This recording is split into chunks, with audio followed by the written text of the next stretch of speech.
as I said earlier, we are wrapping up our series on David, so I hope it's been a joy for you walking through the ups and downs of his life and what we can learn about his faith and some of the mistakes to avoid.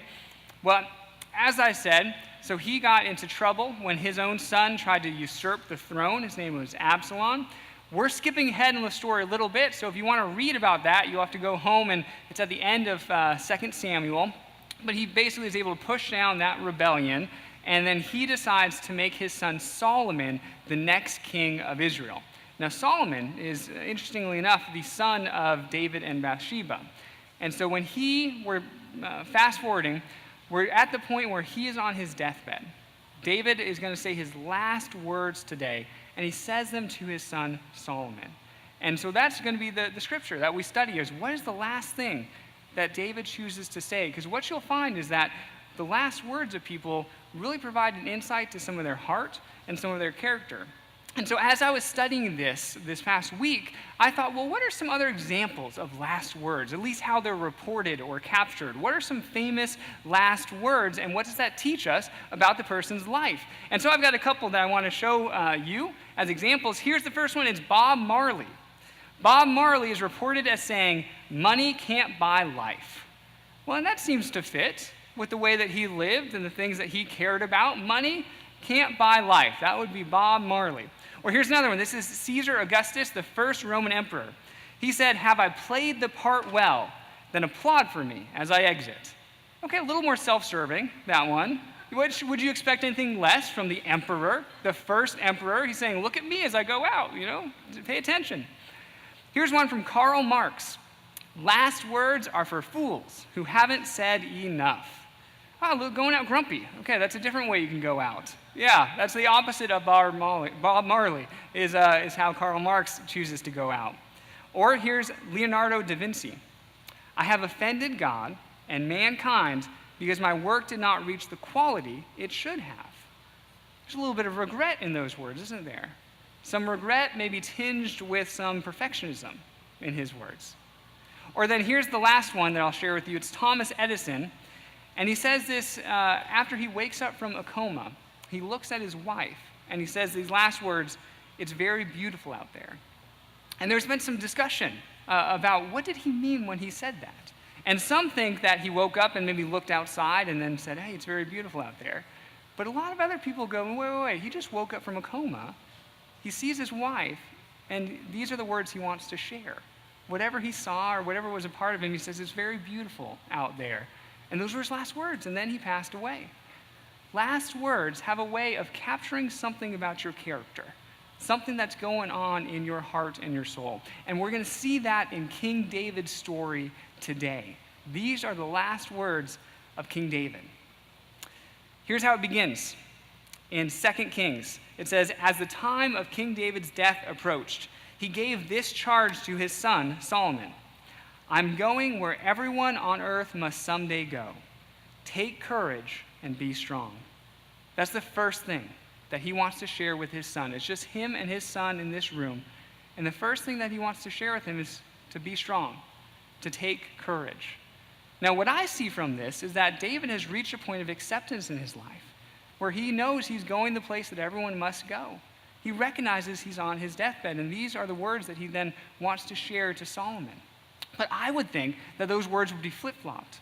I mean, don't you think it would be Solomon talking to David? I mean, David's about to kind of go into the unknown, so wouldn't it be Solomon saying, "Have strength, take courage" to his father? But it's not like that. It seems like David has a peace about him, and in that peace, he looks at his son and realizes that his son is about to take the throne.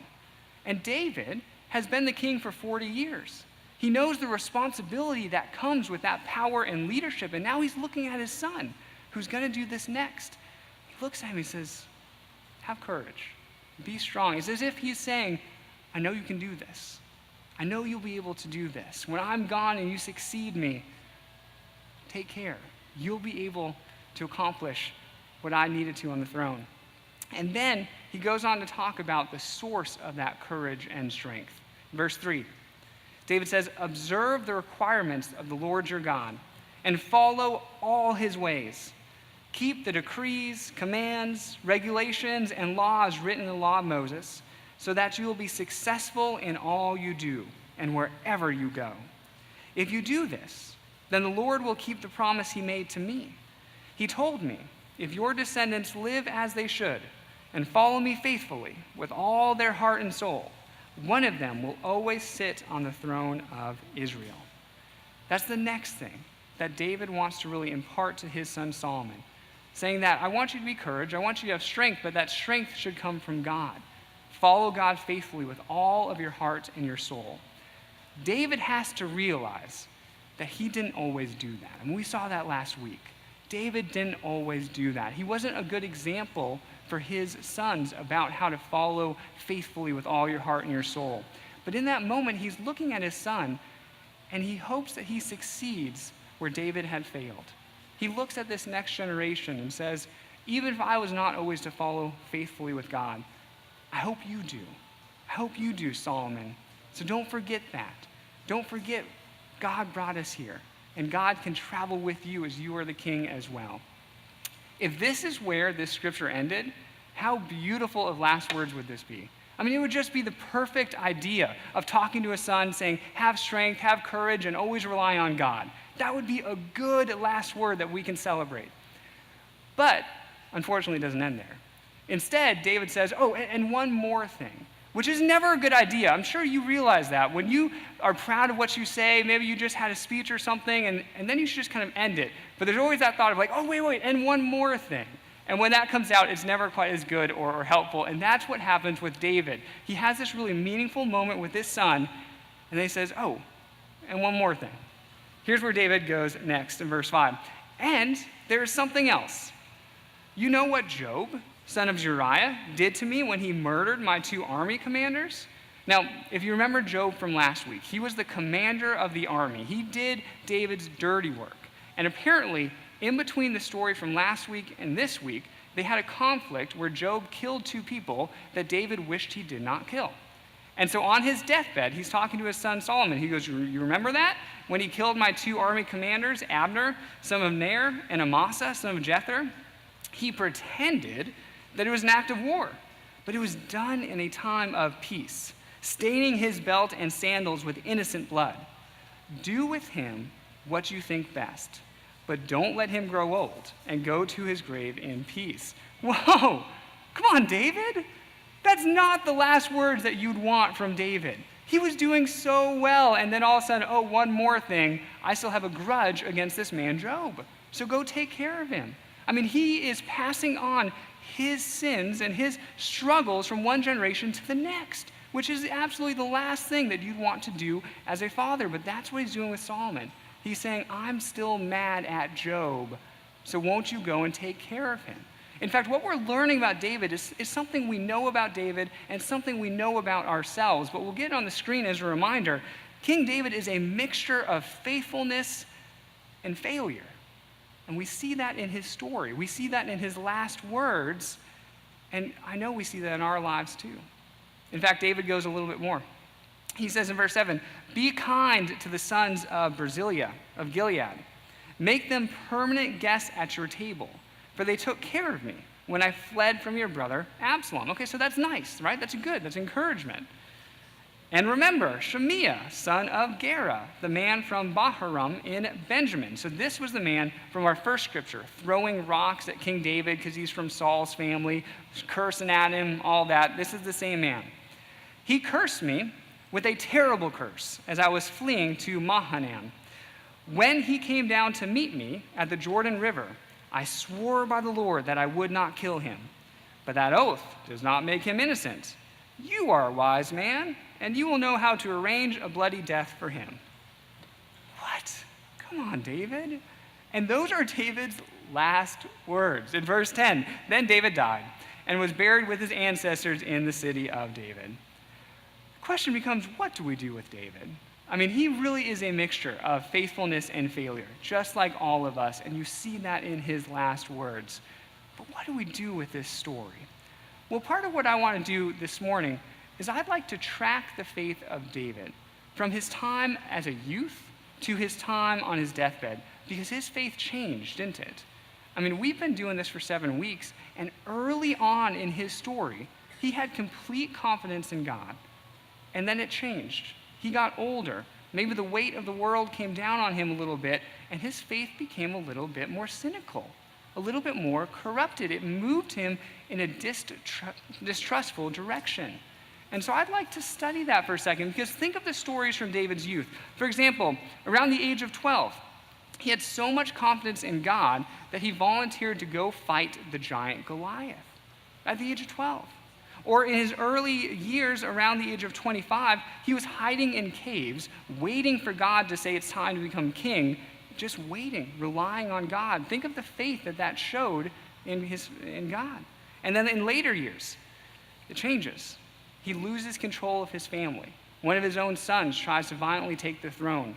He's encouraging revenge from his deathbed. It seems like the weight of the world came down on David a little bit. And David, as he became more powerful, relied less on God and tried to take more into his own hands. And when that happened, it moved him in a direction that he did not want to go. And he ended up in a place later in his years that I wonder if he'd be able to recognize himself, if he looked at himself as a youth, seeing what happened in his world. The question for us, as we read this story, is a question I want to get on the screen, but is this: how can I hold on to the hope and confidence of God in the midst of a world that can weigh you down? Because none of us want to get to the point that David was at, where we're still clinging to our grudges and grievances on our deathbed. I mean, David is at a point where he should be looking forward, looking towards this lifetime of God, with God that he's going to spend. And instead, he's still looking backwards at things that upset him, that he just can't let go of. And if you're like him, you know that there are things in this world that weigh you down. You're probably different, and your faith is probably different now than when you were 12. I mean, we have this great childlike faith, most of us, when you're at that age where you have confidence in God. And you say, yes, God, whatever you want, I will do for you. And then you get older, and you start having more conflicts with people. You get older, you turn on the news, and you start seeing horrible events happen, and it can change you. And with David, it pushed him in a cynical direction, where he decided to take more power in his own hands and rely less on God. And if we're not careful, it can change us as well. And so the question we have is, how can we maintain the confidence and hope in God instead of taking things into our own hands, no matter what age we are? Well, to get to that point, I'd like us to consider this one question. Are there things in your life that you need to let go of? You saw that with David. He was clinging to some grievances, to some grudges that he had in his world. And because of that, he passed them on to the next generation. And so are there things in your world that you need to let go of? Perhaps we can identify it like this. Are there things that you're holding on too tightly? I imagine making a fist as if you're holding on to anger from someone who wronged you, or resentment from something that didn't go your way, a past conflict that has really hurt you.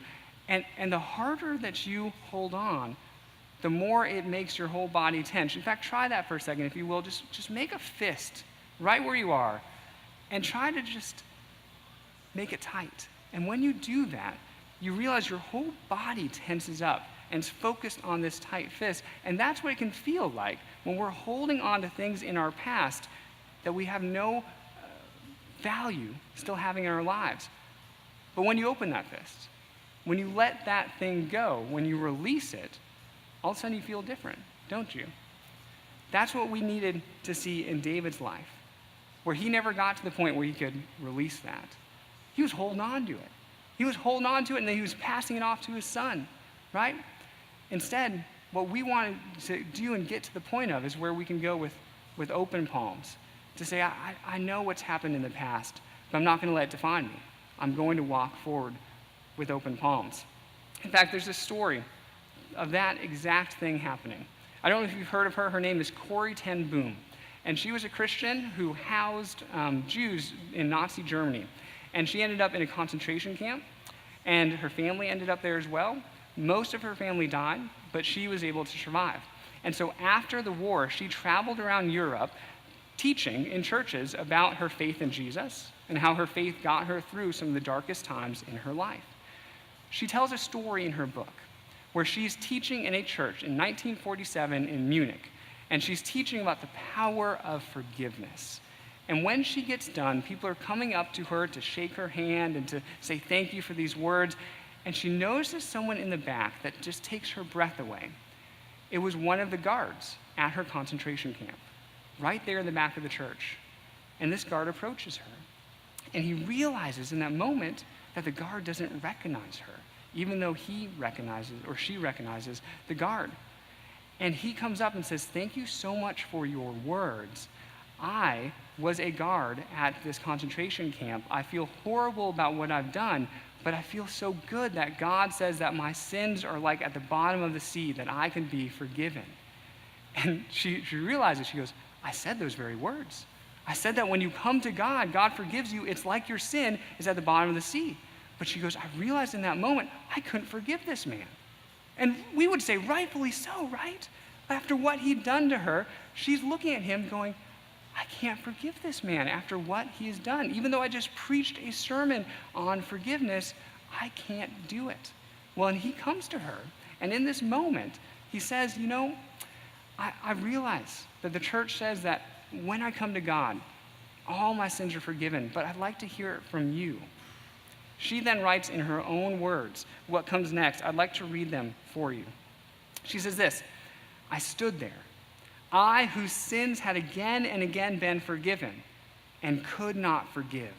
It could not have been many seconds that he stood there, hand held out to me, but it seemed like hours as I wrestled with the most difficult thing I ever had to do, for I had to do it. I knew that. It was as simple and as horrible as that. And still I stood there with the coldness clutching my heart. And so woodenly, mechanically, I thrust out my hand into the one stretched out to me. And as I did, an incredible thing took place. The current started in my shoulder, raced down my arm, and sprang into our joined hands. And then this healing warmth seemed to flood my whole being, bringing tears to my eyes. 'I forgive you, brother,' I cried, 'with all my heart.' And for a long moment, we grasped each other's hands, the former guard and the former prisoner." And then she writes, "I had never known God's love so intensely as I did then."